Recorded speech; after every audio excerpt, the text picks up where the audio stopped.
I am a parent and a constituent in Board District 5, but I'm also an educator. One of the best pieces of advice I heard as a teacher came from my principal. She told me in the height of incredible frustration with the challenges that my students were facing. She said, circle the names of the students who are performing at the bottom of all of your classes. Focus on helping these students excel, she told me, and you'll become a better teacher for all your students. And as daunting as that task seemed, she was right. Today, I now work with hundreds of teachers as the Executive Director of Educators for Excellence, and we are a proud member of CLASS, a coalition of education, civil rights, and community groups. We're here to tell LAUSD that addressing our students with the greatest needs will create a greater district for all. Over the last few months, CLASS has held dozens of town halls. In community centers and schools, we've collected over 7,000 petitions. We listened to folks in places like historic LA, Watts, Crenshaw, Wilmington, and Carson. They worried that the promise of LCFF will be lost in the details of policies and politics. That's why we asked this board to spend 80% of the funds on schools with the highest concentrations of English language learners, foster care youth, and students in poverty. We want LAUSD to invest $50 million, helping schools address the unique challenges of our foster care youth, and $25 million boosting language skills for English learners. We heard from community educators in East LA, El Sereno, Boyle Heights, Pico Union, and K-Town. They all fear that decisions about how our schools should spend these dollars will be made here in this boardroom instead of in our schools. That's why we ask this board to empower schools to set their budgets with training and accountability for engaging all their constituents, all stakeholders, in smart decision-making and securing results for students. We listen to a healthy dose of skepticism from folks in places like Canoga Park and Sylmar and Sun Valley. They worry that these dollars will be used to fund quick and fleeting fixes and not lasting changes. That's why we ask this board to invest in more support services and staff for schools with large concentrations of English language learners, youth in poverty, and those in foster care. We also ask our board to create a public community report card to ensure that LCFF dollars are improving outcomes for the students I just mentioned. Thank you for listening. Thank you.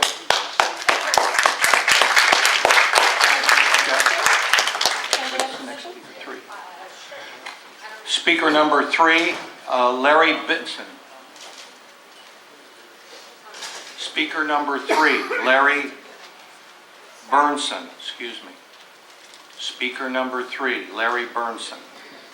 Benson, it's written real small. Benson. Larry Benson. Last call. No. You're Larry Benson? I'm speaking for, I'm representing. Ma'am, I'm sorry. We're going to go by the speaker cards. Thank you. Rosalinda Miguel.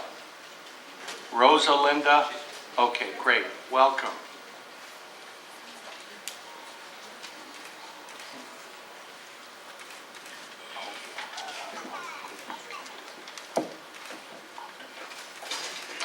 Ma'am, we can only allow one at the speaker table. You'll both have to take a seat. Thank you. Yeah, just right there. It's fine. Just take a seat. Thank you. Welcome. Good morning, everyone. My name is Rosalinda Miguel, and I am a first-generation college student attending UCLA. I grew up in Westlake, just around the corner, a predominantly minority and low-income neighborhood. I also grew up in LAUSD. I attended high school at Miguel Contreras a few blocks down the street. I had an okay high school experience. I was able to graduate at the top of my class and attend a 4-year university. But I know that many of my colleagues, many of my peers and my neighborhood friends were not able to have that experience. Given my background, I was supposed to fail. Given the statistics, I was not supposed to graduate. Given all of this, I am the exception, not the rule. That's why I am here. The odds are against students like myself. I was able to succeed, but many of my classmates weren't. Why is that? Why is it that although the LAUSD school board is just a few blocks away, students at Miguel Contreras, Belmont, and Roybal are not graduating at higher rates? It is because they don't have the resources and support they need from their schools to succeed. Students like myself, many of our parents aren't knowledgeable about many aspects of higher education or even K through 12 education. Therefore, we depend on our schools to provide us with that guidance. But when our schools aren't providing us with that support and with these resources, how do you expect us to succeed? This LCFF legislation, if properly implemented, can help give these students the quality education they deserve. Their success rate should not depend on what neighborhood or family they were born into. We want LCFF money to go to the students that are actually generating this money. Students that are low income, students that are foster youth, and students that are English language learners. These funds should be properly implemented toward these high need students to give them the equal opportunities to succeed. Myself, along with other college students at UCLA and other schools, we gathered to collect petitions on behalf of the class organization. We went door to door to different classrooms and made announcements, and we were able to collect about 150 signatures from college students. So we didn't have to do that. Why did we do that? The college students didn't have to sign these petitions, but they did. They did it because they care. A lot of them did not come from LAUSD, but they know the struggles that LAUSD students do face, and that's why they signed them. We didn't have to be here at 6 o'clock in the morning, out in the freezing cold trying to get in here, but we did because we know these students are struggling and they need these funds. So please take that into consideration. Thank you.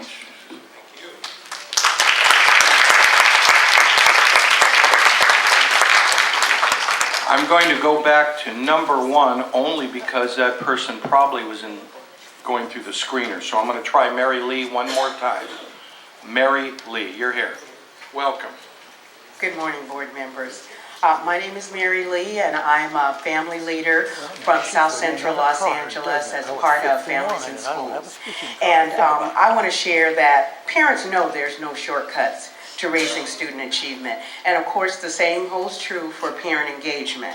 There's no shortcuts to successfully engaging parents and guardians. And authentic engagement is more than just checking off a box on a form. It's about building a culture at every school where our parents feel welcomed, respected, and appreciated. A culture where information is shared in a parent-friendly manner. It's important for LAUSD to meet our parents where they are. That means recognizing that parents come to the table with different levels of knowledge about educational issues and different comfort levels. They come with past experiences. And these are things that how they deal with their child's school. And oftentimes, their experiences are not very positive ones. We need to build bridges and break down barriers. To start that process, our parents are demanding 3 things at LAUSD schools. First, to provide meaningful workshops for our parents. Provide dedicated staff at parent centers.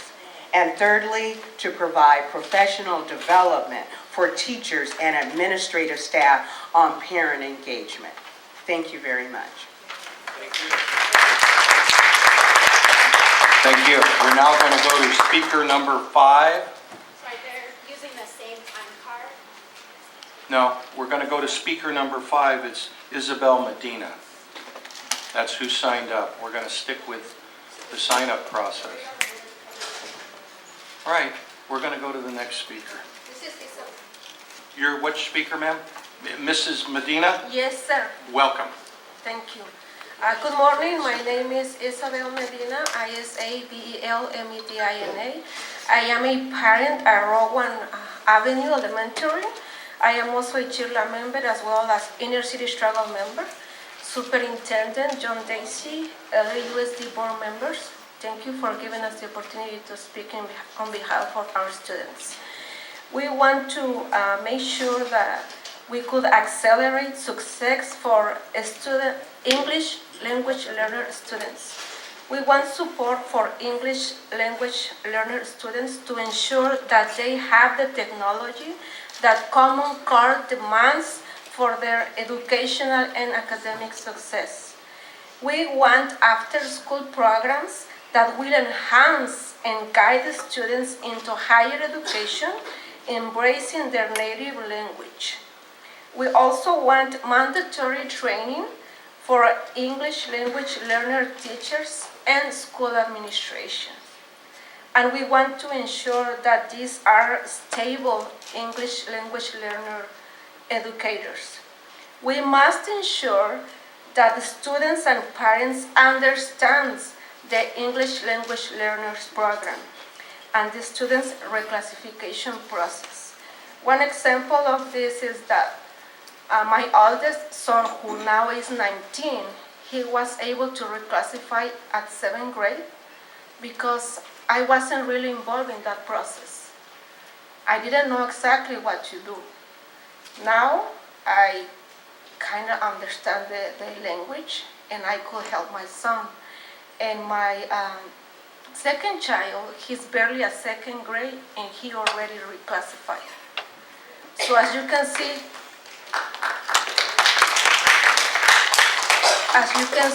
when not only the teachers but parents are involved in the process and you provide them with the tools, we could make it happen as a team. English language learner coordinators to only focus on coordinating English language learner programs. We need more supervision that allows educators to focus in academic success. We need more counselors to help students one-on-one. We also need no more than 5 students who are English language learner per classroom. And here are some of the petitions that were signed by parents and teachers. Thank you.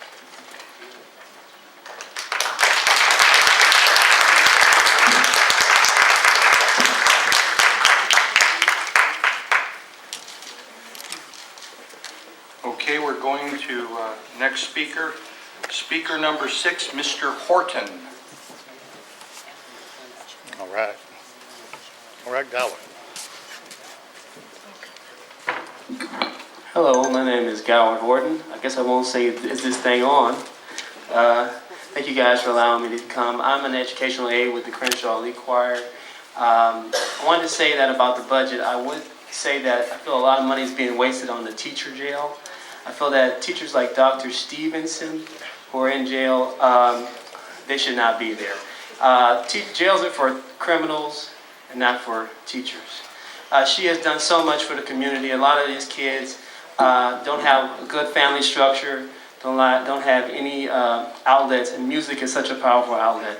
Ms. Stevenson teaches so many different styles of music, from jazz to classical, to so many gospel, so many beautiful styles. They learn in languages, get different cultures, and so forth. And what the word here is legacy.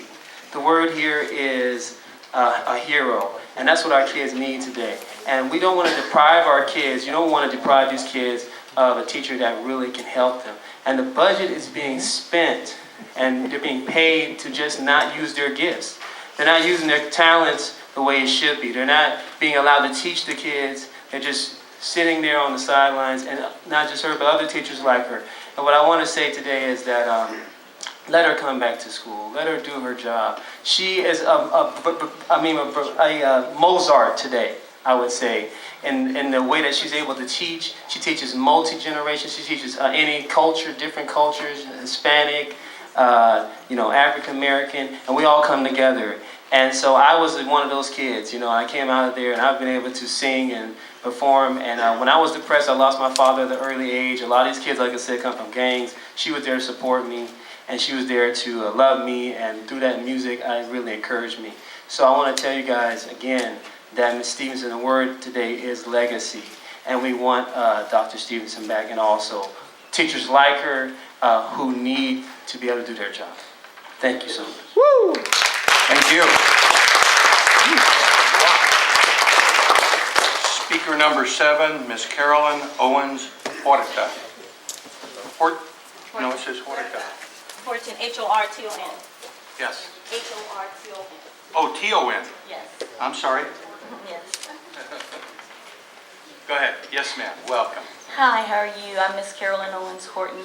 I have 3 generations of being with LAU Unified, and I would like to also agree that I feel that the money is being wasted on teacher jail for Miss Iris Stevenson, because you're also paying a person is in the classroom and paying her at the same time. That's wasting money. People say that you want to dot the I's and the T's and everything like that, but the most important thing are the children. And the children and the community and everyone is suffering when she's not there. Some people, they're like seniors, and they're not able to do what it is that they want to do. They also, as far as music is concerned, and this is an arts program. Also, music is akin to math. It helps children to get better in math. When I was in school, I had dyslexia.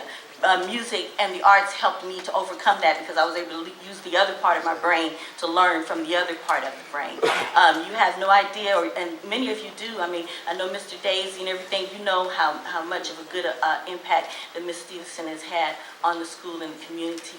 And so I appeal to you guys to please have a heart. Let her come back. She's not only influencing us, but she influences children around the world. She has our kids as goodwill ambassadors, and we are influencing people out there, and they are also saying America is good because of our students, and they're saying that minority students are good because they go out there and they do all of these things that kids in Beverly Hills have not been able to do. She uses her own information and things that she gets. She has caused people in the community to come together and give money into the system, which means that you guys didn't have to come up with that money. She did that so that she used her own influence to do that. This is her money that was supposed to come to her. They gave it over to her students. She gives it over to her students, and that's so that they can, have the opportunities that others don't have. So when you have teachers like that, that's saving you money. So I want you guys to think about that. Have a heart, please. Let Miss Iris, Professor Iris Stevenson McCullough, coming back into the classroom to her to her students, her community, and to all of us. God bless you. Thank you. Yes.